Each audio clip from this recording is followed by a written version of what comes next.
Hi every one, പുതിയ വീഡിയോയിലേക്ക് എല്ലാവർക്കും സ്വാഗതം. ഇന്നൊരു വാട്ടർ കളർ പെയിൻറ്റിംഗ് ആണ്. ക്യാൻസൺ പേപ്പറിലാണ് വാട്ടർ കളർ ചെയ്തിരിക്കുന്നത്. അതുപോലെ തന്നെ യൂസ് ചെയ്ത കളർ ക്യാമലിൻ്റെ ആർട്ടിസ്റ്റിക് വാട്ടർ കളർ കേക്ക്സ് ആണ്. നോർമൽ വാട്ടർ കളർ ബ്രഷ് ഉപയോഗിച്ചിട്ടും പിന്നെ വാട്ടർ ബ്രഷ് ഉപയോഗിച്ചിട്ടുമാണ് ഈ വർക്ക് ചെയ്തിരിക്കുന്നത്. മെയിനായിട്ട് വാഷ് ചെയ്യാൻ വേണ്ടി നോർമലായിട്ടുള്ള വാട്ടർ കളർ ബ്രഷാണ് യൂസ് ചെയ്തിട്ടുള്ളത്. ജൈനയുടെ ബ്രഷാണ് ഞാൻ യൂസ് ചെയ്യാറ് പൊതുവേ. ഡീറ്റെയിലൊക്കെ ചെയ്യാൻ വേണ്ടി വാട്ടർ ബ്രഷ് യൂസ് ചെയ്യുന്നുണ്ട്. യൂസ് ചെയ്യാൻ നല്ല സുഖമാണിത്, അതുകൊണ്ടാണ് ഇത് തന്നെ ഉപയോഗിക്കുന്നത്. ഇതിനു മുന്നേ ഞാൻ ചെയ്തൊരു സീനറി ഇവിടെ റിക്രിയേറ്റ് ചെയ്യുകയാണ് ചെയ്യുന്നത്. വെറ്റ് ആയിട്ടുള്ള പേപ്പർ ആയതുകൊണ്ട് തന്നെ കളർ പെട്ടെന്ന് അപ്ലൈ ചെയ്യാൻ പറ്റുന്നുണ്ടായിരുന്നു. വാട്ടർ കളർ കേക്ക്സ് ആയതുകൊണ്ട് തന്നെ കളർ മിക്സ് ചെയ്യാതെ പേപ്പറിൽ നിന്ന് മിക്സ് ചെയ്യുകയാണ് ചെയ്യുന്നത്. അതുകൊണ്ട് തന്നെ നന്നായി വെറ്റായ പേപ്പറാണ് ഇങ്ങനെ അപ്ലൈ ചെയ്യാൻ വേണ്ടി ഏറ്റവും നല്ലതെന്ന് തോന്നുന്നു. ഇത് ഞാൻ പ്രധാനമായിട്ട് ഉപയോഗിച്ചിരിക്കുന്ന കളേഴ്സ് ഗ്രീൻ ആണെങ്കിൽ സാപ്പ് ഗ്രീൻ, വെരിഡിയൻ ഹ്യൂ, ഹെമറാൾഡ് ഗ്രീൻ ആണ് മെയിനായിട്ട് യൂസ് ചെയ്തിട്ടുള്ളത്. ഡാർക്ക് ഷെയ്ഡ് വരേണ്ട അടുത്ത് റോംബറും കൂടി യൂസ് ചെയ്തിട്ടുണ്ട്. അതേപോലെ തന്നെ വീടിൻ്റെ മേൽക്കൂരയ്ക്ക് ക്രിംസൺ ആണ് യൂസ് ചെയ്തിട്ടുള്ളത്. അതേപോലെ യെല്ലോ ഓക്കർ ചുമരുകൾ വാഷ് ചെയ്യാൻ വേണ്ടി ഉപയോഗിച്ചിട്ടുണ്ട്. ഒരു 6 മാസങ്ങൾക്കൊക്കെ ശേഷമാണ് ഞാൻ വാട്ടർ കളർ പിന്നെ യൂസ് ചെയ്ത് തുടങ്ങിയത്. അതുകൊണ്ട് തന്നെ വാട്ടർ കളർ ചെയ്യുമ്പോൾ ഒരു സ്റ്റാർട്ടിങ് ട്രബിൾ എപ്പോഴും ഫീൽ ചെയ്യായിരുന്നു. ഒരു പേടിയായിരുന്നു, ശരിയാവോ, നിങ്ങൾ മനസ്സിൽ വിചാരിക്കുന്ന ഒന്ന് ചെയ്ത് വരുമ്പോൾ വേറൊന്നെന്നുള്ള രീതിയാണ് വാട്ടർ കളർ ചെയ്യുമ്പോൾ എപ്പോഴും എനിക്ക് പറ്റാറുള്ളത്. വിചാരിച്ച റിസൾട്ട് ചിലപ്പം കിട്ടണമെന്നില്ല, ചിലത് വിചാരിക്കാത്തതുപോലെ നന്നാവുകയും ചെയ്യും. വാട്ടർ കളർ ചെയ്യുന്ന ഒരു ലക്ക് തന്നെയാണെന്ന് പറയേണ്ടി വരും. നമ്മളൊരു ലക്ക് പോലെ ഇരിക്കും ഒരു വർക്ക് നന്നാവുന്നതും മോശമാവുന്നതും ഒക്കെ.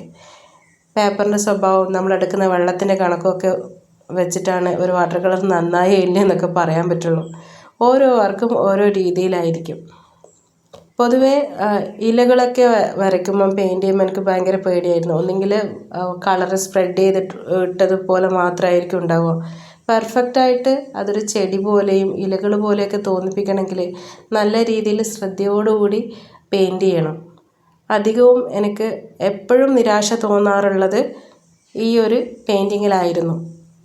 വാട്ടർ ബ്രഷ് യൂസ് ചെയ്യാൻ തുടങ്ങിയപ്പോൾ ഈ ഒരു പേടി ഒരു പരിധിവരെ കുറക്കാൻ കഴിയുന്നുണ്ട്. കാരണം ഇന്ന് പെയിൻറ്റ് ചെയ്ത് തുടങ്ങിയപ്പോൾ മരങ്ങളൊക്കെ പെയിൻറ്റ് ചെയ്യുമ്പോൾ ഫസ്റ്റ് കോട്ടായിട്ട് ലെമൺ യെല്ലോ വാഷ് ചെയ്ത്, ലൈറ്റായിട്ട് ലെമൺ യെല്ലോ വാഷ് ചെയ്ത് അതൊന്ന് വെറ്റൊന്ന് ഡ്രൈ ആയി വരുന്ന സമയത്ത് സാപ്പ് ഗ്രീനും എമറാൾഡ് ഗ്രീനും ഒക്കെ അവിടെ ഇവിടെയൊക്കെ ആയിട്ട് പെയിൻറ്റ് ചെയ്ത് കൊടുത്തായിരുന്നു.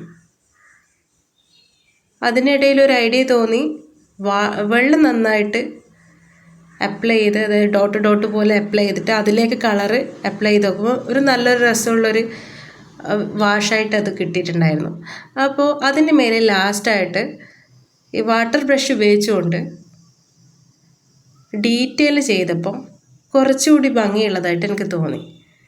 ഞാൻ ഇതുവരെ ചെയ്തിട്ടുള്ള ഈ ചെടികളും മരങ്ങളൊക്കെ വരച്ചതിൽ വാട്ടർ കളറിൽ ചെയ്തിട്ടുള്ളതിൽ എനിക്ക് ഇഷ്ടമായത് ഇന്ന് ചെയ്തതായിരുന്നു.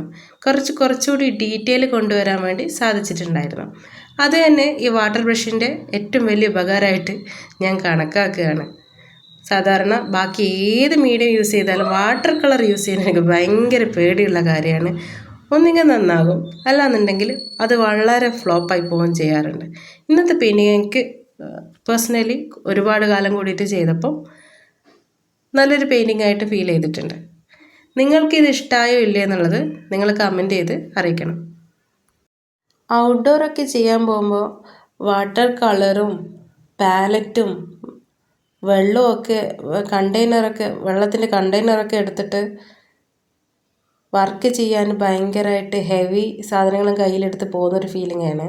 പക്ഷേ ഈ വാട്ടർ കളർ കേക്ക്സും അതേപോലെ ഈ വാട്ടർ ബ്രഷും ഉണ്ടെങ്കിൽ നമുക്ക് കൂളായിട്ട് പോയിട്ട് വർക്ക് ചെയ്യാം. നമ്മൾ സ്കെച്ച് ചെയ്യുന്നത് പോലെ തന്നെ വാട്ടർ കളർ ചെയ്തിട്ട് വരാൻ പറ്റുമെന്നാണ് എനിക്ക് തോന്നുന്നത്. ഞാൻ വാട്ടർ കളർ ഇതുവരെ ഔട്ട്ഡോർ ചെയ്തിട്ടില്ല. സ്കെച്ചുകളാണ് മെയിനായിട്ട് പുറത്ത് പോയി കഴിഞ്ഞാൽ ചെയ്യാറ്. ഞാൻ വാട്ടർ കളർ കുറച്ചുകൂടി ബെറ്ററായി ഫീൽ ചെയ്യാൻ തുടങ്ങിയാൽ, അതായത് വാട്ടർ കളർ കംഫർട്ടായി കഴിഞ്ഞാൽ വാട്ടർ കളർ ഔട്ട്ഡോർ ചെയ്യാം. അത് ഞാൻ വീഡിയോ അപ്ലോഡ് ചെയ്യുകയും ചെയ്യാം. സ്കെച്ച് ബുക്കിൽ പെയിൻറ് ചെയ്യുന്നതിലുപരി വെറ്റ് ടു ഡ്രൈ പെയിൻറ്റിങ്ങിന് വാട്ടർ കളർ പേപ്പർ തന്നെയാണ് നല്ലത്. വെറ്റായിട്ട് വാട്ടർ കളർ ചെയ്യാൻ വാട്ടർ കളർ പേപ്പർ ഉപയോഗിക്കുന്നതാണ് ഏറ്റവും നല്ലത്. നല്ല റിസൾട്ട് കിട്ടാൻ അത് തന്നെയാണ് കൂടുതൽ ഉപകാരപ്പെടുക. സ്കെച്ച് ബുക്കിൽ വാട്ടർ കളർ ചെയ്യുമ്പോൾ വെള്ളം കുറച്ചുകൊണ്ട് കുറച്ച് ഡ്രൈ ആയിട്ട് വർക്ക് ചെയ്യുന്നതായിരിക്കും നല്ലത്. ഇന്നത്തെ വീഡിയോ ഇത്രയേ ഉള്ളൂ. പുതിയ പരീക്ഷണങ്ങളുമായി വീണ്ടും കാണാം.